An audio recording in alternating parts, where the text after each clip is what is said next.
Assalamualaikum warahmatullahi wabarakatuh. Apa kabar semuanya? Saya harap kita semua baik-baik saja ya. Ya, walaupun mungkin bumi kita yang sedang tidak baik, sedang dilanda oleh pandemi COVID-19 saat ini.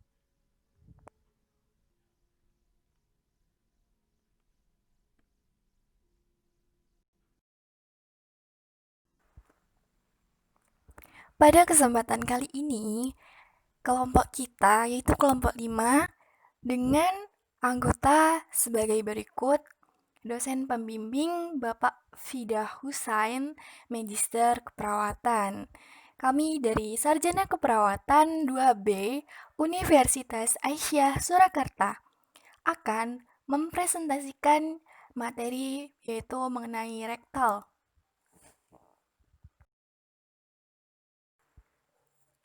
Dalam pembahasan yaitu tindakan keperawatan mengenai rektal, ada beberapa poin-poin penting yang akan kita sampaikan.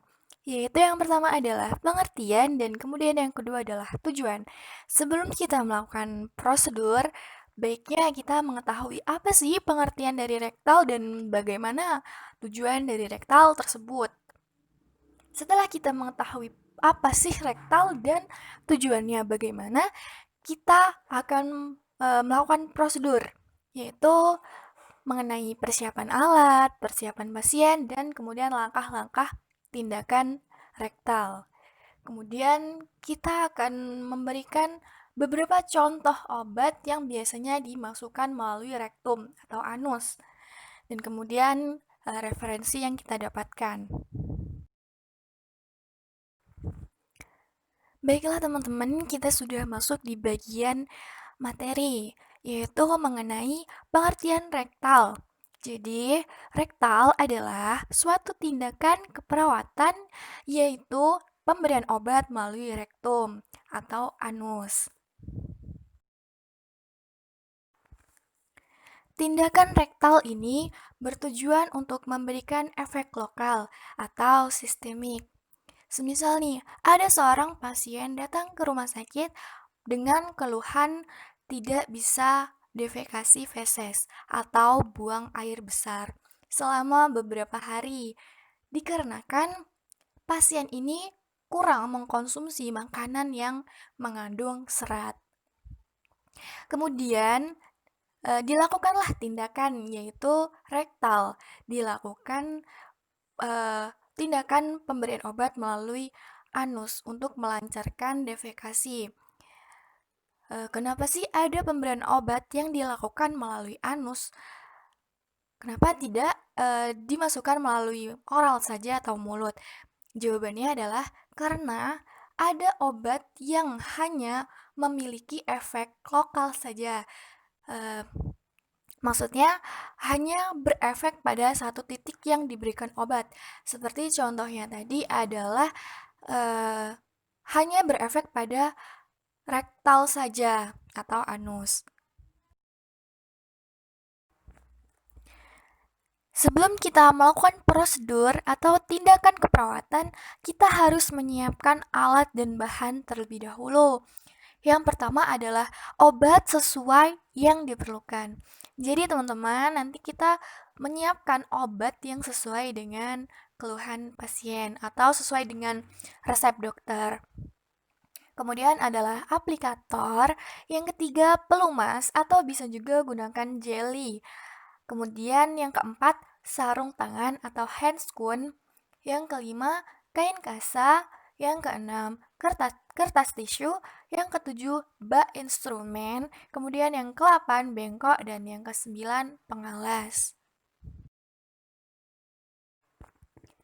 Setelah kita menyiapkan alat dan bahan, maka yang selanjutnya adalah persiapan pasien.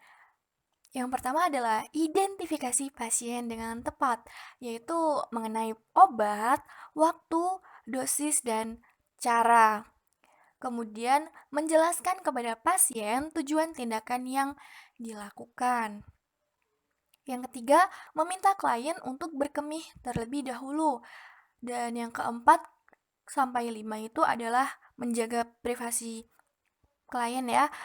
untuk menganjurkan orang yang tidak berkepentingan untuk keluar ruangan.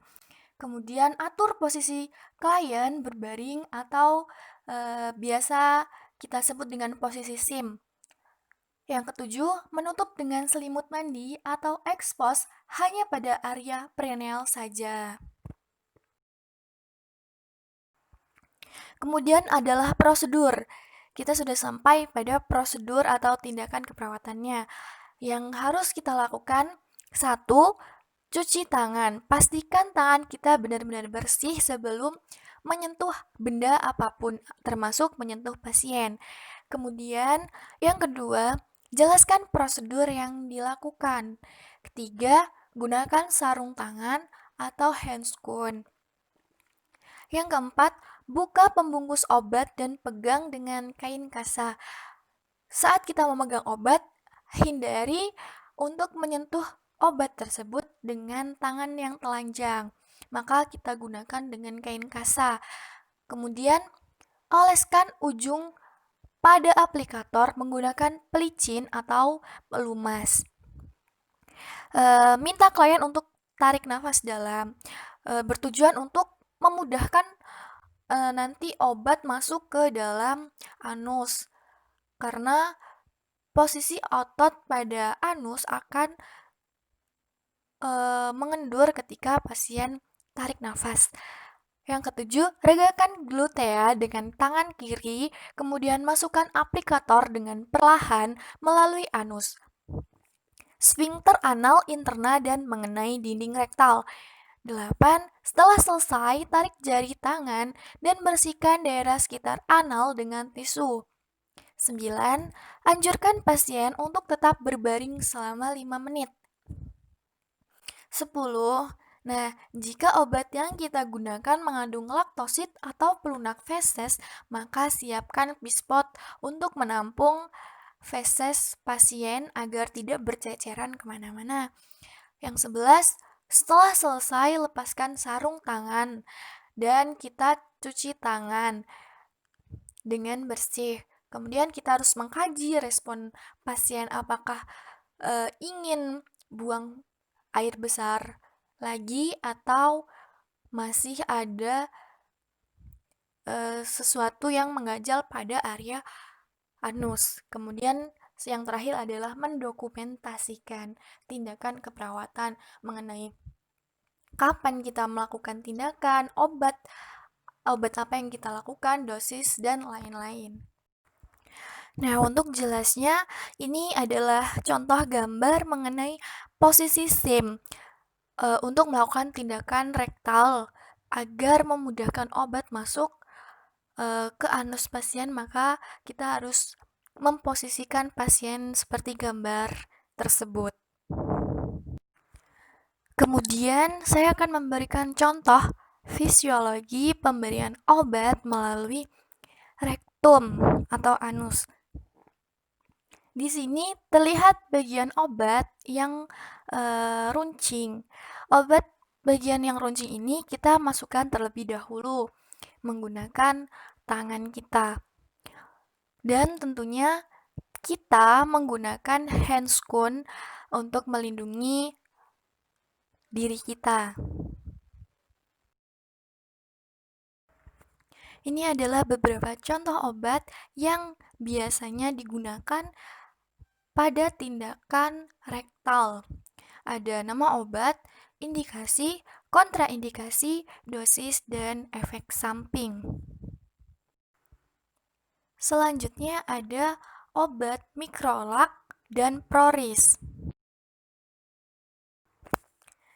Kita mendapatkan sumber atau referensi dari web, salah satunya web tersebut.